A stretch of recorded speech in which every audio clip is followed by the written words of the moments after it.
Okay, I'll get to it. Well, thank you, and any stragglers can come in. Thank you, everyone, for joining our exclusive Velocity Investment Partners Legacy Learning webinar. We're here because we've seen and heard a lot of alarming stories in the news, and even from people we know personally and clients who have been hit by cyber scams. With AI or artificial intelligence evolving, scams are harder to spot, making cybersecurity as critical as ever for protecting your wealth. So we're really excited to share practical steps to keep, you safe in today's digital world. And that's why we invited Jordy Cree, a cybersecurity expert we know and trust, to join us. Jordy owns Cree Cybersecurity, his second successful cybersecurity business, and he brings decades of experience, including helping BC's largest credit union with their own cybersecurity, and he's seen it all from fraud to cutting-edge attacks, and his insights are really valuable. And Jordy, I want to thank you for joining us today. Thanks for having me. I'm really happy to be here. Great. And we'll leave time at the end to have a discussion. So if any of the slides raise questions, you can either write them down, but there's also a Q&A box at the bottom that you can click on to type up your questions, and we'll get to them at the end. So let's dive in and learn how to safeguard your digital life. Yeah, I think, as you can see, what we're going to be talking about are these main 5 areas today, and from the agenda is really recognizing today's cybersecurity threats. So again, doing a deeper dive, and Jordy's really going to lead this about the current digital dangers that are targeting high net worth individuals. Then we're going to go into practical steps to protect yourself, and then really responding to, these breaches and these scams, and what to do if you suspect you've been targeted or you are being targeted. Then John and I will talk a little bit more about how, Velocity and our commitment to your security and what we do behind the scenes within our team and within the firm, how we safeguard your assets and data, and then investing in a safer world. So, looking into the future and really where AI and cybersecurity investments that we own and can own to participate in industry growth. And so again, I think this is what we're going to do. Jordy's expertise, pardon me, will really make this practical and actionable. So we will dive into it. And Jordy, go ahead and take it away from here. Yeah, thanks. So as you can see, the first item here is AI. AI is everywhere these days. And there's good reason to be concerned. There's good reason to be excited about AI, but a lot of good reason to be concerned. With more and more people, pretty much all of us now on the web, with our data readily available, and now with AI tools that help make our lives easier, make us do things more efficiently and effectively. They also, unfortunately, help the hackers and bad guys do the same thing. So it's easy, as you'll see in an upcoming video, to impersonate images of people, impersonate their voices, videos, written documentation, so it sounds exactly like the person that you would normally be corresponding with. So these are all the things that the hackers are able to do now with AI, and they're able to do it much easier, much quicker, and it looks really quite legitimate. And then we're connected everywhere. We're connected on our phones, our mobile devices, our fridge, TV, social media. It's everywhere. And they know that. So they're coming after us and giving us opportunities to be fooled on all of those channels. And it can be happening simultaneously. So I would envision, and I don't think we've seen it yet, but I would envision that particularly the net worth type individuals who have a lot of information out on the internet, that the hackers are going to spend that extra time to really learn about that individual, use AI and other search tools, the dark web, to pull together a lot of information so they can provide a very targeted and sophisticated attack in order to gain your trust and ultimately access to your money and your information. Yeah. So how are they targeting you? It's really about exploiting trust, social engineering. That hasn't changed. That's been going on probably for hundreds of years. We've all heard of the Nigerian prince scam from way back when it was a letter that you received in the mail. And I think my poor grandparents at one point, 30 some odd years ago, fell victim to a similar letter, an inheritance type thing. So it's about people impersonating a family member, a friend, perhaps the CRA, or even the police. And you believe and trust in them, then they gain access to your information and ultimately convince you through urgency, either through an opportunity that you're scared to miss out on, or a threat, such as the CRA saying they're going to come knocking at your door and arrest you if you don't pay up right now.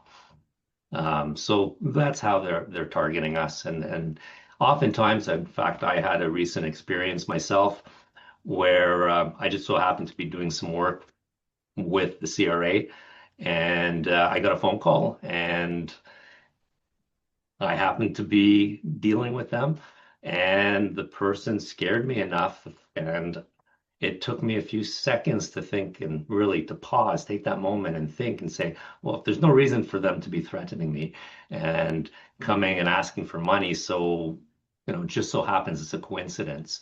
And that's what the hackers are looking for, is that one opportunity, that one coincidence that that allows you to do something you wouldn't normally do. Yeah, and I think Jordy, even talking about the CRA, like timely too around tax time, right? Is like when you start to see Always. those Mhm. CRA text messages, emails, everything go out that are scammers. And I do think, just to put a lot of people's mind at ease, that they are so, as you mentioned, whether they target trust or exploiting data or any of those, they are becoming so elite that I think no one should feel bad if they get scammed Mhm. or feel like it's their fault or that they should Yeah. have been smarter. I think that there's obviously steps which we're going to get into to recognize those and hopefully help educate people today on some of that. But, I think at the end of the day, you can't feel bad that you should have been better or known better too, because I think they're just so good now. And Absolutely. Go ahead, John. Sorry. well, I was going to give one more example on CRA, and it was a friend of a friend, and it's a numbers game to these Yeah. hackers, right? Like they'll send out 1,000 or 10,000 or even 100,000 emails, text, and that or phone calls. In this particular case, they just happened to get someone who had not done their taxes for 3 years, and the person knew it. And so then see the person on the line said that they were going to garnish their wages, come to their work, talk to their boss, and basically scared them into making a $5,000 payment immediately. So he email money transferred, and I know for some the limit's 3. In his bank's case, it was 5, and he email money transferred, which should be a red flag right there. But the point is don't feel bad about taking a step back and even questioning CRA and going, well, let me get back to you. Don't make any immediate decisions on things. And that's a really important point, is to take that pause, because ultimately we're all human. In fact, to pick on the poor CRA, I did get a call this week from a CRA person dealing with some of my business things, and she wanted to validate who I was. And unfortunately, well, she knew better, and it turned out to be fine. But the first thing she asked me for was my social insurance number. So even people who are trained not to sometimes make the mistake, as they're trying to they have a busy day, they want to get their stuff done. And we had exchanged a bunch of voice messages, and it was just that procedure that had to be done. And she slipped up a little bit, but I also then said, hey, wait a minute. I paused and I said, listen, I'm not giving out my social insurance number to somebody. even if it is the CRA legitimately. And I was pretty confident it was. But it's important to always take that pause and challenge because we're all human, we all make mistakes. Yeah, and there's other ways to, provide your credibility too. I know a lot of them ask about certain things on your tax returns, which Yeah. sometimes is hard for people unless they have it in front of you. But yeah, I would say, and I think you would probably agree, I don't think giving your social insurance number to anyone, whether it's phone, email, anything, is a Yeah. good idea. Whether it's the CRA, the bank, anyone, I think that is something. And we have had, two clients actually who had to get new social insurance numbers. And so now you're dealing with identity theft. So that's definitely a big one, and it can be a huge headache to redo all of that. So, and maybe let's dive into, some of today's threats. I know we touched a little bit about the evolving landscape, but we can go into, some of these threats that we're seeing, and then maybe talk about a few more examples as well.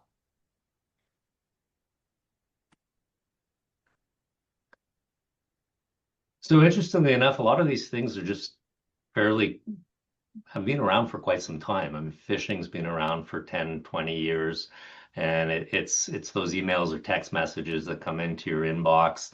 And back in the day, there used to be a ton of spelling mistakes. The email was from somebody you didn't recognize, you didn't know. Um, so they're common practices that have been around for a long time. The difference today is it looks so real, it looks so legitimate. They figured out how to impersonate email addresses. They write it and put it through AI tools so that it's written perfectly. And spear phishing is where it's actually specifically targeted to you. So they've done the homework. And if you're an employee at an organization, they may choose to go after the CFO, for example, and write an email impersonating the CEO. So very targeted. Hi, John. And oftentimes, what they're able to do if they gain access to the email system, they get a sense of how that person writes in a normal email to the CFO. So they may write a directed, targeted email saying, listen, I'm busy. I have a very important employee engagement thing to do, and I need a bunch of gift cards. Can you please send them my way? And unfortunately, we're all rushed and we want to help the CEO out. So in those type of instances, we've seen people have actually sent out gift cards that were not to the actual CEO. And some of these, I mean, some of the text messages and fake emails, as you mentioned, I've seen some that come in, and maybe it's just like one letter is switched, but it's the exact same email of that person. And that's just the one difference. Exactly. Or, you're getting calls now, I see on my phone, and it says it's like Bank of Montreal, but it's a random number, but somehow they get the name to show up as Bank of Montreal. So yeah, it is getting quite, more detailed and elevated from that perspective.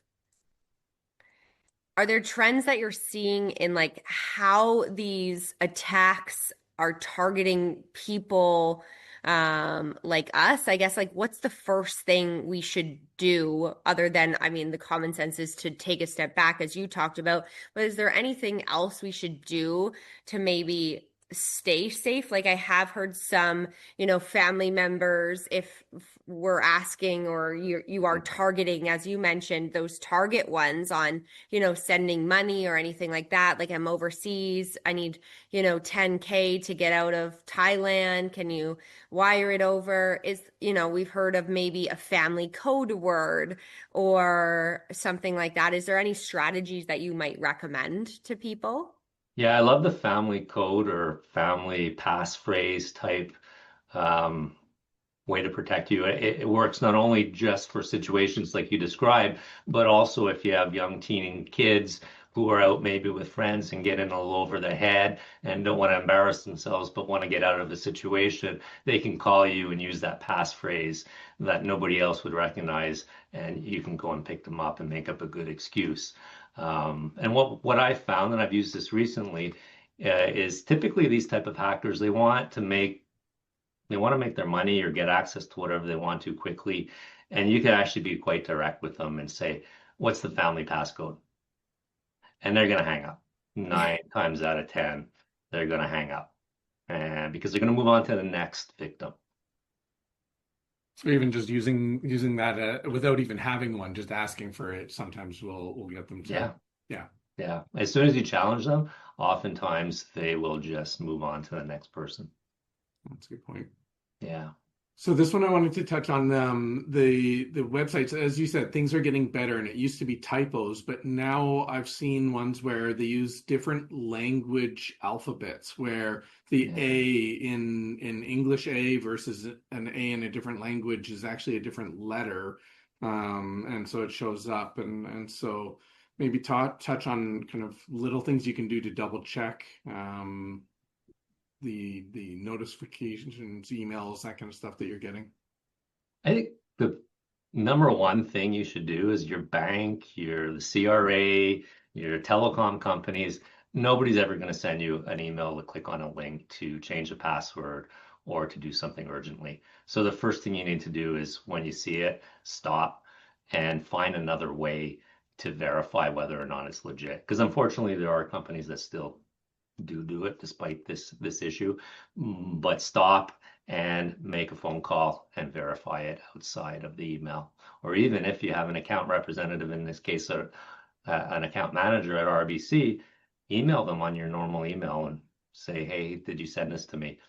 And 9 out of 10 times it's not legitimate. And we're just showing these examples. The middle one about a text message from your family member that says my phone crashed and this is my temporary. We know someone that this actually happened to, and they ended up sending $2,000 to this person to buy a new phone. And they shouldn't feel bad because they're just trying to look out for their family member, and they genuinely thought that this was a situation. It was an email money transfer. You can't get it back. Once it's gone, it's gone. We've helped that person reach out to the bank and try to get it resolved that way. But Jordy, Then the you want bank to talk? says just go to the police, right? So Yeah. it becomes a headache of, a lot of the times, especially if they have auto deposit, once those funds are gone, then they're gone. Yeah. I have a great example, and I do think Brianne mentioned it earlier. It's important to talk about these things. It's important not to be scared to raise them or feel ashamed about it. A month ago, just before going on vacation, my daughter was waiting for something that she ordered for the vacation, and she ran down. I was getting ready for a meeting in my office with a client. She said, Dad, I need your credit card number. I got a text. Something's being held up. They need to charge your card. Can I have it? So I handed it to her. She's 22. We talk about this stuff like since they were little. I mean, this is what I've been doing for 30 years. And, interestingly enough, 2 days later, I get a text alert from my credit card company, and there was a $512 charge made that I wasn't aware of. And it happened when she gave away that card. So I didn't stop and ask. She didn't stop and ask. We were busy. She wanted her thing for the vacation, and we just did it. And luckily, one of my layers of security that I have, of protection, is that all my transactions I get a text alert on. So within 10 minutes, I had it reversed. So those are one of the things that you can do that we'll talk about later on. I also wanted the third image here, the authenticator image, is something I just wanted to quickly touch upon because I think that's a growing threat today. The bad guys are always looking for ways to take advantage of weaknesses, and then we had passwords for the longest times, and we've added multi-factor authentication to make it more secure.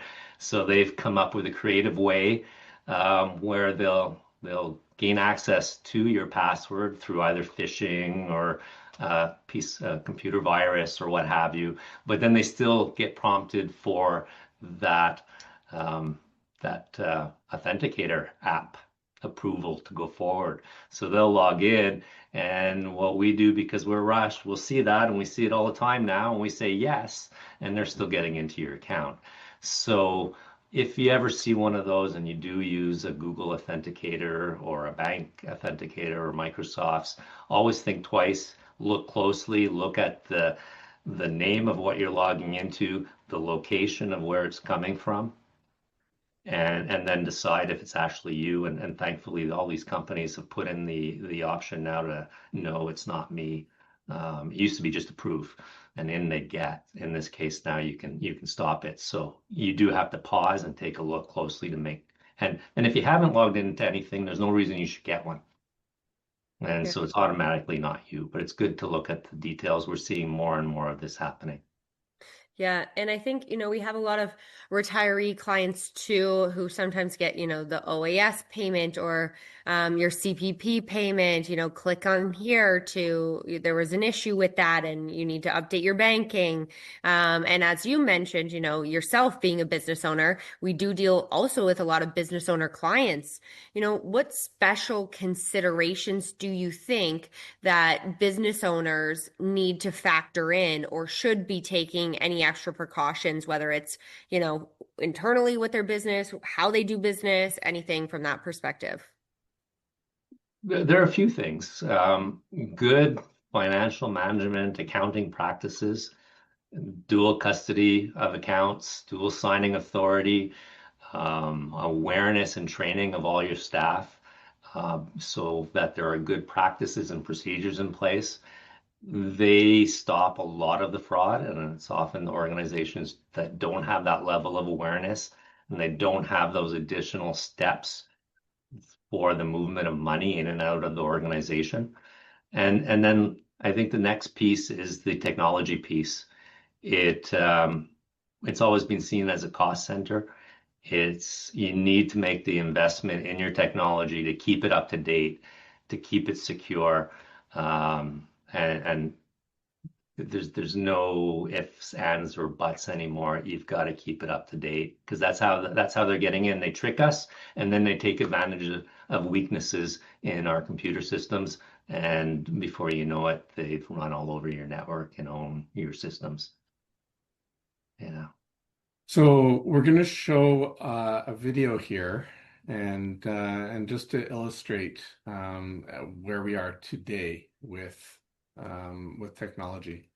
In a stunning development, Canada has declared war on the United States. Let's go to Joe Braxton, who is live at the border. I'm currently at the border, but there is no war. Mom?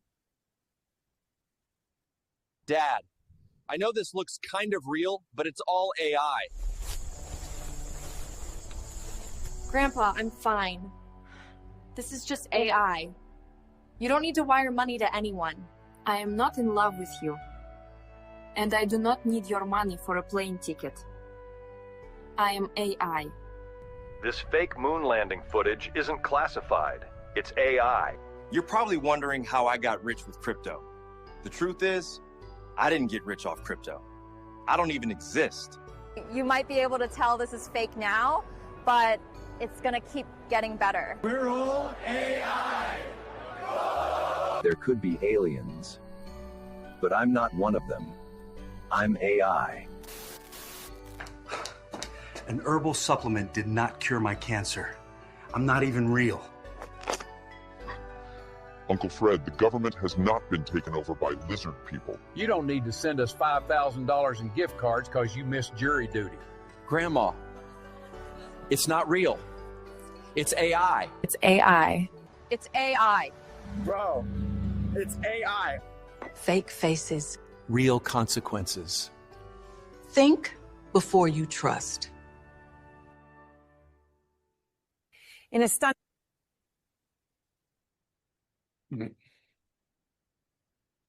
So it just goes to show where we are today, and a year ago, I don't think that video could have been made. 6 months ago, that video probably could not have been made. But here's where we are now, and it's just going to get exponentially better and better. And that's why you shouldn't feel bad about pausing and just confirming everything, verifying everything, because the consequences can be huge. The average victim in last year, FBI report was that almost $20,000 was lost on average. Fake investment losses, including cryptocurrency scams, was over $6 billion last year. Those investment scams, the average person lost over $50,000 on those. And just again, so you don't feel bad, there was almost 1 million complaints last year for people falling to cybercrime, and that's the ones that are reported. Jordy and I were talking about how many go unreported because they just don't want to have to deal with the hassle of it.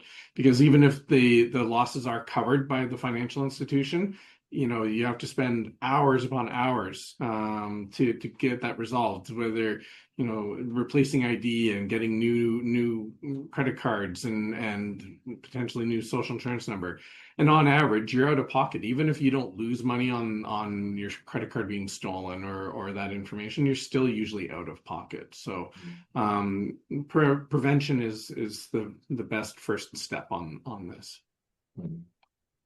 Yeah, and I think, we saw some great examples in the video as well, but just, recapping even a few of them, I think, and talking about some examples we know personally is that, a mother got a call that she received that sounded like her daughter was crying on the phone, saying that she needed help and that it was an emergency. And again, this was all turned out to be AI generated using samples from her daughter's social media. So it's training, it's learning, it's taking the data from public sources and scamming using deep fake voice technology trained in just a few seconds of audio.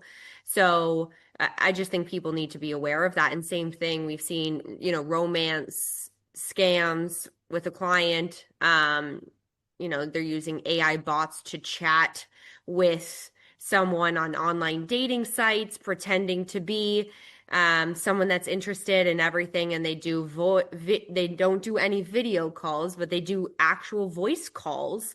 And so maintain this open communication, get people in a vulnerable state, and then say, oh, something's happened, I need you to fly me out to see you. And we've heard of one Canadian woman who lost over $100,000. And that was like months of manipulation over that emotional grooming that you've seen.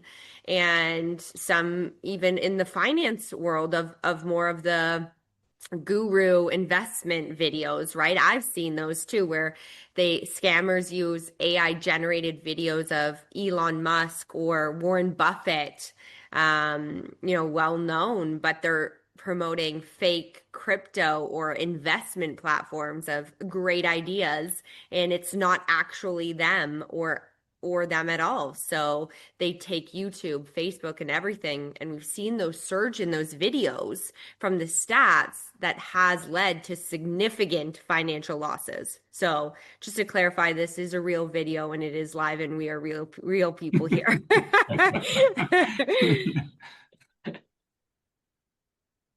So Jordy, do you want to give us some break down the essential strategies that everyone should be utilizing? Yeah, and I think based on what Brianne said, I just want to add that communication. I'm just thinking of wealth in your family and having those difficult conversations with your grandparents and parents, and making sure. And when I say difficult, is we never talk about money, at least in my family, and talk about those risks and threats, and that it is something that we need to be aware of and we need to help each other with. So it's something that we should be talking about with our parents. And I think I need to do that with my mom. Then technology, what things can we do to protect ourselves? It's a layered approach. There's not one silver bullet, so you need to do a whole bunch of things. And probably one of the first things that you need to do is be aware of all those assets, digital assets that you have in your house that are connected to the internet. You'd be surprised how many are connected to the internet. And each of those that is connected is a little window or entry point into your home. So it's important that you know what all those assets are and that you keep them up to date. And that includes, we all think about updating our Android phones or Windows computers or our iPhones, but it also includes your TVs and your fridges and dishwashers and so forth. They're all connected now. And typically, particularly the newer type of devices that are newly connected, they may not have the same type of security as an iPhone or a Windows computer, because it's newer technology on devices that didn't have technology before. So they're putting more and more updates up, and it's important to keep those systems secure. Strong authentication. We've touched upon multi-factor authentication. It's about taking that time to turn it on. More and more of the types of sites that we use for either social media or for our utilities, and the banks have been doing it for a bit now, the CRA, it's about taking that time and turning it on to everything that has the capability of enabling it, turn it on. Then having secure data management practices using encryption. You know, when you send an email out on the internet, if it's not encrypted, anybody who has access to the mail servers or different technologies as it travels through the World Wide Web or the cloud can actually see what's within that email if it's not encrypted. It's just like a postcard being dropped in a mailbox. And the other point around data that we often don't think about until it's too late is backing it up. If you accidentally download ransom and your computer gets encrypted and you have no way of recovering your data, you're going to be pretty disappointed, particularly if you have 10, 15 years of photos on there. Your device, your laptop or phone could also be lost or stolen. So there's a lot of good reasons to back up that information, and it's important to do that. And then the monitoring aspect, turning on those security alerts and paying attention to them. Every time you have a login, I have bank accounts that I don't access frequently, but when I do log in, I get an alert. So I know if somebody else does, or balances that get below a certain amount. Or in that case that I talked about my daughter, I had a text and within 10 minutes, I had that transaction canceled. So it's about verifying all of those activities and verifying the people that you speak with. There needs to be a good two-way, just like the CRA discussion we had earlier. So I think we covered a bunch of this already. Don't reuse passwords. Yeah, go ahead. The one thing I'll add in this is Raymond James used to make us change our passwords so frequently that you'd start to forget, and you couldn't repeat like the last 10 passwords. Yeah. And it got to the point where people were making them so easy that it actually defeated the purpose of having a complex password. So they actually changed it up where we have longer to change it now, but it has to be a super long password with a bunch of characters. So what was recommended to us that I found really useful is using a sentence. Instead of coming up with a word where you throw exclamation point, $, 1, 2, 3 afterwards, come up with a sentence that you will remember and just chop off the spaces, and that's your password. And I find that works really well. The two-factor authentication, as annoying as it can be, it's definitely worth it. Jordy, you and I were talking about protecting your devices, even old devices that you have in a drawer. An old phone that is 5 years old and that you've upgraded and you haven't thought twice about it, that has valuable data on it, and it's probably so out of date that it doesn't have the latest encryption. So if you just get rid of that without any thought, you're actually vulnerable to someone finding that and utilizing that against you. So and Jordy, do you want to touch base on the password managers? Because I know some people worry about having all their passwords in a password manager, but they are pretty secure nowadays, aren't they? It depends on the ones you choose. Like the free ones, I wouldn't trust giving all my passwords to, but there are some really good, reputable ones that I think it makes good sense to. They make it easier for you to remember them. They create the passwords for you, and they actually give you, enable you to share passwords amongst family members when you need to. So more and more of our information is behind a password, and you need account numbers and passwords. So if you're dealing with an estate or what have you, an unfortunate situation where you need access to a family member's accounts, it's great to have that ability through these type of password managers that only allow it when something like that happens. So it's I do believe you have to be careful which ones you choose. but some of them are quite good and have been tried true to tested. So it's a good way to do it. And the one thing I'll also say that can actually prevent a lot of things is if you get a text message or even a phone call from AI or from a family member, just tell them you'll phone them right back. Hang up and phone the person back on their phone number that you know. If you get a text message from a family member saying, "Hey, my phone's broken," call them on that phone number. Just see if the real person answers it. The kidnapping thing, if you find out so and so your daughter's out away for the weekend traveling and you get a ransom thing, phone your daughter and say, "Hey, is everything okay? I got this message." So or a friend maybe that she's close with that can check in, or that might have talked to her that day too, for example. All right, so now let's assume that worst case scenario is you actually do get scammed. Jordy would maybe walk us through what steps you do to help people that have been breached. Yeah, so a few things that you're going to want to do if you have actually unfortunately fallen victim. It is important to notify the police, get a police report. There's actually a Canadian Anti-Fraud Center that you can report to, as well as your financial institutions, your banks, and then any of the credit reporting agencies as well. You can put on some alerts on those accounts for some extra monitoring. You're going to obviously want to change your passwords immediately.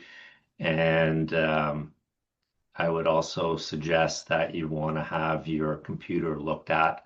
And depending if that's the likely place where you were compromised, you would want to have it refreshed, kind of wiped and redone from scratch, because in all likelihood there's computer malware on there that will just take your new passwords again if you don't deal with it appropriately.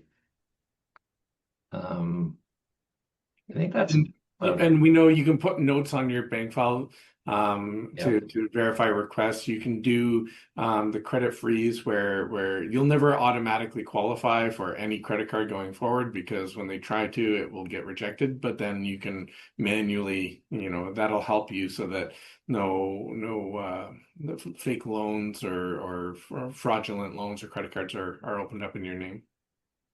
Yeah, I think the same thing if you think someone has access to your banking or credit cards or anything too, or cell phone stuff. Yeah, you can put locks on right away. And we have a lot of resources and information we can send if anyone is interested or doesn't know how to do that. But definitely placing those locks or credit freezes, as John mentioned too, on your accounts, or alerts that make it harder again for anyone to open credit in your name. And I think you can contact Equifax and TransUnion to add those fraud alerts or freeze your credit if it does come to that too. So I think that those are definitely, and as Jordy mentioned too, right, reporting to the authorities if needed. Obviously contacting who it is at first, and then if you need to, you can report fraud to the Canadian Anti-Fraud Center or the local police if it's identity theft, etc. But I do think, again, making sure that your personal data also wasn't leaked further. So what we're doing, and John can also elaborate at this too, Raymond James and Velocity, how our commitment to our clients and to our families that we work with on your security, on your data, on your information is, we do, of course, the two-way authentication as well, that two-factor there. And we know, obviously, and get to know all of our clients very personal. We know them on a personal level. So it's not just, a bank where you call up and they ask to pull up your account. We have a select number of families that we do deal with, and we keep that number very small so that we do know our clients on a personal level. So we can ask them, oh yeah, where were you, or where was your trip, or we know what's happening in their life. So we are pretty up to date on all of our families that we continue to work with.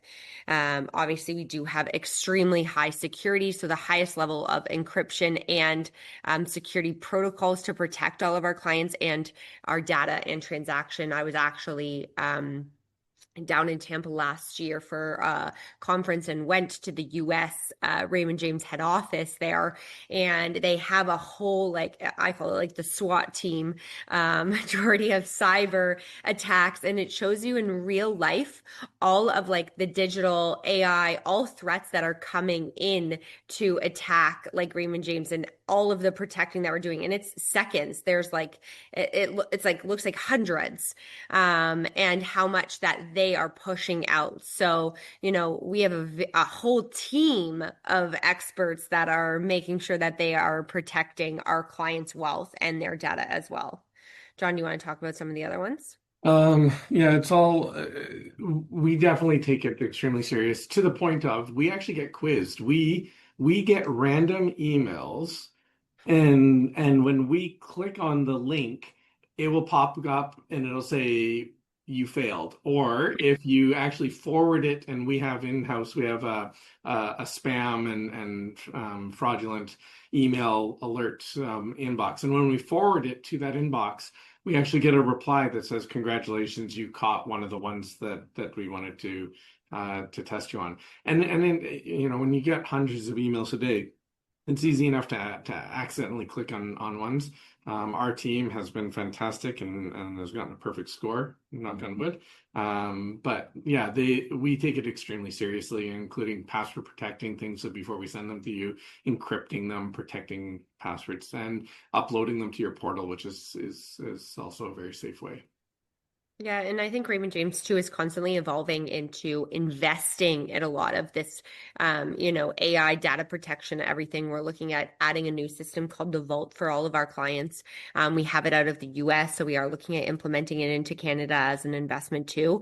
So I do think, again, making sure that we have our dedicated team who knows our clients and our families. So you're not talking to a complete stranger either. So everyone usually knows all of our service staff as well on the Velocity Investment Partners, and making sure that we have protected our things. Same thing with SIN numbers. We'll call a client, verify if a client asks for money requests, for example. We always call and confirm, making sure that it's not someone who has been hacked, that we do verbally confirm those money requests to our clients too. Their banking on file, we never give out the full banking details. We might say one or two numbers within the bank account, but everything else, no one would be able to grab that data and share it, or use it as a scam there. And then in terms of making money off of cybersecurity, that industry, it's been around for a while. Jordy's been in the industry for 30 years. There's been Norton antivirus. That's been around since the 90s. And so there's lots of ways to make money on this. Companies either sell a lock to prevent it from happening, alarms so that if it is happening, that it's caught, or act as security guards. So tools, subscription services, the training, so they'll teach companies. So for us, we've got 3 different levels of exposure to cybersecurity in our portfolios. We've got a couple of pure play cybersecurity companies. The tech giants are embedding it in almost all of the things that they do. And then chip companies are also doing it on the most basic level, which helps on some of the hacking side of things, being able to get access to a computer, or if there's information on a computer itself that even if that computer is stolen, you might not be able to get access to it because it's got extra security built into it.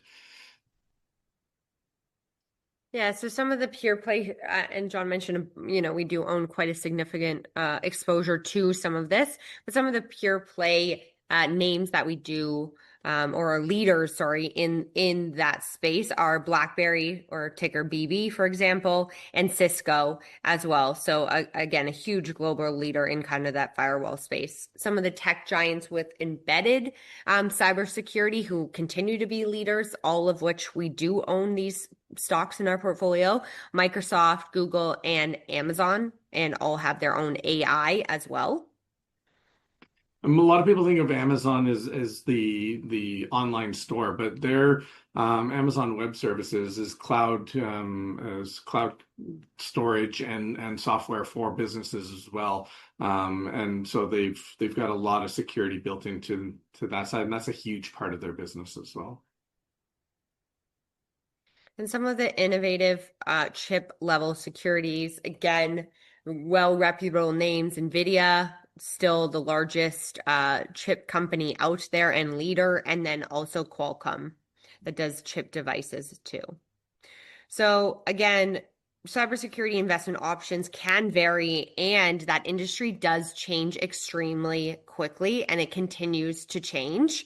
So here's a bunch of names, stocks, and ETFs, company names as well, and then the cybersecurity role, whether it's subscription for cloud services, whether it's firewall protection, whether it's cloud security, et cetera, or expert services, or a basket of really cybersecurity stocks through those ETFs. There is quite a few options from an investment standpoint. So we're aware of all of these. They're all on our radar. And if we feel like we want to be directly invested in some of them, we have exposure direct, and some of them are indirect. But this is just for example purposes only. We're not endorsing any particular one of these, even the ones we do own ourselves. So again, we just wanted to thank everyone for joining and for tuning in to our presentation. Obviously, a huge thanks to Jordy and Cree Cybersecurity for his education, tips, and expertise today. Again, we can provide certainly, and there are here too, are the links to his and the Canadian government anti-fraud site. So if anyone does have any questions or concerns or wants to chat more with Jordy about what his business and his team does, we did include his website there as well. And obviously you can reach out to us or our team at Velocity Investment Partners anywhere there as well. So I don't think if there's any questions, feel free to type in the Q&A box at the bottom there. And we will give it about 2 minutes to see if anyone has any follow-up questions. Right now, there have been no questions asked, which means I guess we've done a good job explaining it. Yeah.